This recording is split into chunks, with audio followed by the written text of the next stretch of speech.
Hello बच्चों, क्या हाल चाल। आशा करता हूँ आप सब बहुत अच्छे होंगे। तो देखिए बच्चों, एक बार फिर से आप सभी का बहुत बहुत स्वागत है अपने बहुत बेहतरीन चैनल जिसका नाम है आरएसपी स्टडी पॉइंट। उसका आज होने वाला है लेक्चर 18 और इस चैप्टर का अंतिम लेक्चर होने वाला है। इसके बाद आपको डायरेक्ट मिल जाएगा प्रैक्टिस सेट 05। अच्छा, प्रैक्टिस सेट 05 की खास बात क्या रहेगी? प्रैक्टिस सेट 05 से लेके मतलब पीछे 1 से चलिए और 5 तक जितने भी प्रैक्टिस सेट हैं उनके अंदर जो भी इन स्लाइड में आपको इन लेक्चर के द्वारा पढ़ाया जा रहा है उसी का मोस्ट इंपॉर्टेंट क्वेश्चन है। और अगर आप लोग कहेंगे तो आपके लिए एनसीईआरटी का एक्सरसाइज वाला लेक्चर भी हम लाने की कोशिश करेंगे। तो देखिए, थोड़ा सा लेक्चर हमारा लॉन्ग होगा, थोड़ा सा लेंथी होगा, इसीलिए इसमें हमको बहुत ज्यादा चीजें कवर करनी है। और ये मान के चलिए कि और चाहे किसी भी लेक्चर से कोई क्वेश्चन आए चाहे ना आए, इस लेक्चर से आपको कई सारे क्वेश्चन आपके बोर्ड एग्जाम में देखने को जरूर मिलेंगे। अगर आप नीट के बच्चे हैं तो नीट में भी सिर्फ और सिर्फ इसी स्लाइड से क्वेश्चन आने की प्रोबेबिलिटी ये मान के चलिए, और अन्य स्लाइड से 10% है, तो इससे 90% से ज्यादा है। तो बस चैनल पे जुड़े रहिए, साथ में पढ़ाई करते रहिए, जाते जाते एक भी डाउट आपका छूटने नहीं देंगे। ये हमारा वादा है भाई, जो वादा किया है तो निभाना पड़ेगा, ठीक वही वाला है ना। तो देखिए, principle of inheritance and variation class 12 biology lecture 18। अब देखिए, लेक्चर 18 का टॉपिक हमसे कह रहा है जेनेटिक डिसऑर्डर। अच्छा देखिए, मेंडल सर जो थे, मतलब इस चैप्टर में मेंडल सर ही तो है भाई, प्रिंसिपल वाला ही तो अभी चल रहा है। तो मेंडल सर हमारे जो थे उन्होंने क्या किया था, जेनेटिकली काम किया था, क्रोमोसोम के लेवल पे पहुंचे थे। और क्रोमोसोम ही हमको बताता है कि कौन सी ऐसी बीमारी है जो जेनेटिकली होती है, मतलब पीढ़ी दर पीढ़ी ट्रांसफर होती रहती है। उन्हीं बीमारियों के बारे में आज हमको पढ़ना है, जिसमें जेनेटिक डिसऑर्डर कहता क्या है, those disorder which inherit through genetics. मतलब वो डिसऑर्डर्स, वो बीमारियां जो होती हैं इनहेरिट थ्रू जेनेटिक्स। इनहेरिट का मतलब होता है पीढ़ी दर पीढ़ी जाने वाली बीमारियां हमको जेनेटिक डिसऑर्डर के अंदर पढ़ना है, या यूं कहें कि जो बीमारी पीढ़ी दर पीढ़ी पास हो, ऐसी बीमारी को हम लोग जेनेटिक डिसऑर्डर कहते हैं। दो प्रकार के डिसऑर्डर है, पहला है मेंडलियन डिसऑर्डर, दूसरा है क्रोमोसोमल डिसऑर्डर। अच्छा, मेनली पढ़ना क्या है इसमें? पढ़ना हमको यही है कि मेंडलियन डिसऑर्डर वो बीमारी है जो मेनली मेंडल चाचा के द्वारा बताई गई थी। अच्छा, मेंडलियन डिसऑर्डर में है क्या? मेंडलियन डिसऑर्डर में वो बीमारियां हैं जो फॉलो करती हैं पैटर्न ऑफ इनहेरिटेंस, मतलब पीढ़ी दर पीढ़ी चलने वाली बीमारियां जो मेंडल के अनुसार बताई गई थी। ऐसी बीमारियों को हमको मेंडलियन डिसऑर्डर के अंदर पढ़ना है, जो मेंडल के लॉ को फॉलो करती हैं। उन बीमारियों को मेंडेलियन डिसऑर्डर के अंदर हमको पढ़ना है, जिसमें दो बीमारी है, पहला है पॉइंट म्यूटेशन, दूसरा है पेडिग्री एनालिसिस। अच्छा देखिए, लेक्चर नंबर 17, मतलब इसके पीछे जो लेक्चर बना है, ऊपर आई बटन दिख रहा है, नीचे डिस्क्रिप्शन में 1 से लेके पूरा 18 लेक्चर तक, साथ में प्रैक्टिस सेशन का डिस्क्रिप्शन में डायरेक्ट लिंक दिए हैं प्लेलिस्ट का। प्लेलिस्ट ओपन करिए, पढ़िए पूरी तरह से। तो कह ये रहे हैं कि लेक्चर 17 मतलब इससे पिछले वाले में हमारा पेडिग्री एनालिसिस कंप्लीट हो चुका है, वहां से जाके देख सकते हैं। पॉइंट म्यूटेशन क्या होता है, दो जगह पढ़ना है, एक पढ़ना है प्रिंसिपल ऑफ इनहेरिटेंस में, और एक पढ़ना है हमको मॉलिक्यूलर बेसिस ऑफ इनहेरिटेंस। इसके बाद जो चैप्टर है, तो हम पॉइंट म्यूटेशन के ऊपर आपको एक स्पेशल वीडियो बना के दे देंगे, परेशान ना होइए। पेडिग्री एनालिसिस पे स्पेशल वीडियो बना हुआ है। फिर देखिए, इसमें मेनली है क्या, मेंडेलियन डिसऑर्डर में मेनली 3 प्रकार के हमको बीमारी पढ़नी है। कौन कौन सी है?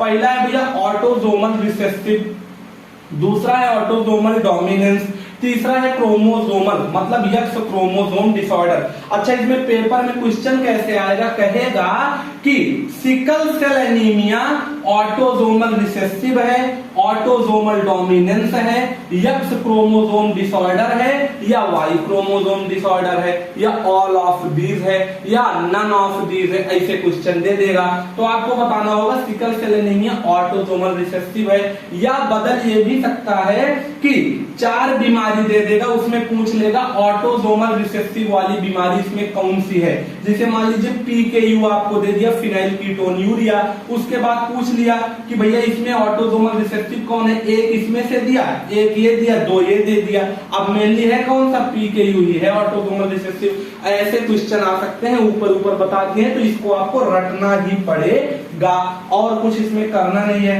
हाँ, कुछ बीमारी है जैसे सिकल सेल एनीमिया, जब आप लोग हमारे ही द्वारा पढ़ाए गए कोडोमिनेंस क्रॉस के लेक्चर को देखेंगे जो सेपरेटली बनाया गया है, लिंक डिस्क्रिप्शन में है, पूरी तरह से चेक करेंगे। उसी के एग्जांपल है सिकल सेल एनीमिया। क्या है, सिकल सेल एनीमिया। दूसरा चीज क्या है, थैलेसीमिया। थैलेसीमिया क्या होता है बच्चों, थैलेसीमिया में आपको ये पढ़ाया जाता है कि एक ऐसी बीमारी है जिसमें मेनली हमारे बॉडी में ऑक्सीजन की कमी होती है और हमारा हेमोग्लोबिन जितना हमारे बॉडी में होना चाहिए उतना ज्यादा हो नहीं पाता, या हेमोग्लोबिन के लेवल में कुछ ना कुछ कमी हमको देखने को मिलती है। ये हो गई थैलेसीमिया, एक जगह नोट करते चलिए। तीसरी बीमारी है फिनाइल कीटोन्यूरिया। ऊपर आपको आई बटन दिख रहा है, नीचे डिस्क्रिप्शन में फिनाइल कीटोन्यूरिया के ऊपर एक सेपरेट लेक्चर बनाए हैं, वहां से आप लोग जाके देख सकते हैं। बहुत अच्छी बीमारी है पेपर के लिए जो आती है, बाकी कोई बीमारी अच्छी नहीं होती है। ठीक, उसके बाद देखिए सिस्टिक फाइब्रोसिस। सिस्टिक फाइब्रोसिस क्या बीमारी है, सिस्टिक फाइब्रोसिस मेनली आदमी के मतलब छोटे बच्चों में होती है और ये पीढ़ी दर पीढ़ी चलती रहती है। और मेनली इसमें होता क्या है, हमारे बॉडी का लंग्स और हमारा डाइजेस्टिव सिस्टम, इन दोनों में कुछ ना कुछ प्रकार की समस्याएं देखने को मिलती हैं और वो समस्याएं ऐसी होती हैं कि जो ठीक नहीं की जा सकती या पीढ़ी दर पीढ़ी चलती ही रहती है। उन बीमारियों को कहते हैं सिस्टिक फाइब्रोसिस।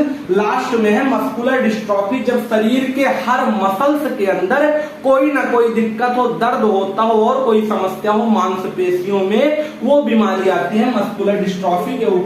इसमें आपका पेपर में मेनली पूछेगा भैया सिकल सेल एनीमिया, दूसरा पूछेगा थैलेसीमिया, तीसरा पूछेगा फिनाइल कीटोन्यूरिया। ये दोनों नहीं पूछता है तो आप एग्जाम्पल याद कर सकते हैं, नाम केवल बस। ठीक, फिर देखिए इनमें भी सबसे ज्यादा तो सिकल सेल एनीमिया और फिनाइल कीटोन्यूरिया आराम से पढ़ लीजिएगा। कोडोमिनेंस क्रॉस में सिकल सेल एनीमिया कंप्लीट है, फिनाइल कीटोन्यूरिया एक सेपरेट लेक्चर, ये सब कुछ डिस्क्रिप्शन में आपको मिल जाएगा, या चैनल के प्लेलिस्ट वाले सेक्शन में जाइए, वहां प्रिंसिपल ऑफ इनहेरिटेंस पूरा है, एक लाइन से खोलिए पूरा चेक करिए। दूसरा है भैया ऑटोसोमल डोमिनेंस। इसमें तो कभी क्वेश्चन आता ही नहीं, एनसीईआरटी में केवल नाम दे दिया है एक बीमारी जिसका नाम है मायोटोनिक डिस्ट्रॉफी। नाम याद कर लीजिए, बाकी क्वेश्चन फंसने की प्रोबेबिलिटी कम है। अगर आप लोग नीट वाले हैं तो नीट में क्वेश्चन आता है, एग्जांपल याद कर लीजिएगा कि ऑटोसोमल डोमिनेंस का ही मायोटोनिक डिस्ट्रॉफी बीमारी होती है। X chromosome disorder, one of the most important question for your board and for your NEET examination वाला टॉपिक है। इसमें पढ़ना हमको क्या है, दो प्रकार की बीमारी है, एक है कलर ब्लाइंडनेस, एक होती है हीमोफीलिया। ध्यान से सुनिएगा, ये सुनिएगा कि मेनली इसमें जो बीमारी है ये यक्स मतलब फीमेल, यक्स वाई मतलब मेल, हमको हमेशा ये बीमारी यक्स क्रोमोजोम पे ही देखने को मिलती है, वाई क्रोमोजोम पे कभी नहीं देखने को मिलेगी, पहली चीज। अच्छा, दूसरी चीज इसके अंदर सबसे अच्छी बात क्या है कि यक्स क्रोमोजोम पे केवल दो ही बीमारी माता पिता से उनके बच्चों में आती है। पहली है कलर ब्लाइंडनेस। नाइट ब्लाइंडनेस और कलर ब्लाइंडनेस में अंतर होता है। नाइट ब्लाइंडनेस मतलब रतौंधी, जिसमें रात में दिखना बंद हो जाए, दिन में भरपूर दिखे। कलर ब्लाइंडनेस में होता है आपका क्या, कलर ब्लाइंडनेस में आपको दो मेनली कलर समझ में नहीं आएंगे, एनसीईआरटी कहती है। पहला कलर होता है रेड, दूसरा कलर होता है ग्रीन। ये दो कलर समझ में नहीं आते इंसान को, चाहे रात हो चाहे दिन, इन दोनों में अंतर नहीं कर पाता और मेनली दिक्कत क्या करता है, इसीलिए इस प्रकार के बीमारी से संबंधित लोगों को ड्राइविंग लाइसेंस नहीं दिया जाता। नहीं तो लाल बत्ती हरी बत्ती जल रही है, लाल वाले में गाड़ी चला के 180 पे ठोक दिए ले जाके, और हरी वाले में रोक के खड़े हैं, ना खुद जा रहे हैं ना किसी को जाने दे रहे हैं, पूरा काम उल्टा कर देंगे। इसीलिए कलर ब्लाइंडनेस में ड्राइविंग लाइसेंस नहीं दिया जाता, इसे भी याद कर लीजिएगा। अगली है हीमोफीलिया। देखिए हीमोफीलिया कुछ नहीं है, जैसे हमारे बॉडी में अगर विटामिन के की कमी हो जाएगी तो कहीं भी खून का थक्का नहीं रुकेगा, नहीं जमेगा। अगर खून का थक्का बॉडी में नहीं जमेगा तो मान लीजिए मेरे यहाँ पे चोट लग गई तो यहाँ से लगातार खून बहेगा। अगर खून नहीं रुक पाएगा मतलब हमारा बॉडी में जो विटामिन के है वो क्लॉट नहीं कर पाएगा, तो ज्यादा खून बहने से इंसान की डेथ होना निश्चित है। पहली बार ये बीमारी क्वीन एलिजाबेथ लंदन वाली में देखा गया था। अच्छा, उनके बेटे में भी ये बीमारी उनसे ही ट्रांसफर होके आई थी।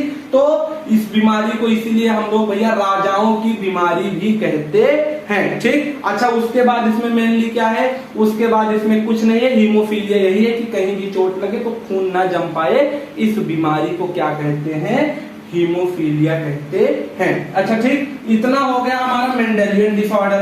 अब देखिए क्या है भैया, क्रोमोसोमल डिसऑर्डर। क्रोमोसोमल डिसऑर्डर में मेनली क्या देखना है, वो बीमारी जो डायरेक्ट हमारे क्रोमोजोम पे होती है, क्रोमोजोम में देखी जाती है, वो भी पीढ़ी दर पीढ़ी चले, ऐसी बीमारी है क्रोमोसोमल डिसऑर्डर, जिसमें 3 बीमारी है। पहली बीमारी कौन सी है भैया, पहली बीमारी है, इसमें दिक्कत क्या होता है, इसमें ये दिक्कत होता है मेनली कि देखिए जब हमारा, ध्यान से समझिएगा, ये है हमारा सेल, क्या है, सेल। सेल के अंदर मान लीजिए हमारा न्यूक्लियस है जो कि हम यहाँ पे दिखा नहीं रहे हैं। ठीक, तो ये हमारा हो गया सेल। अच्छा, सेल में क्या होता है, जब सेल डिवाइड करेगा तो क्या होता है, सेल डिवाइड करेगा तो अगर इस सेल को बंटना है तो क्या होगा, आधा आधा सेल बटेगा।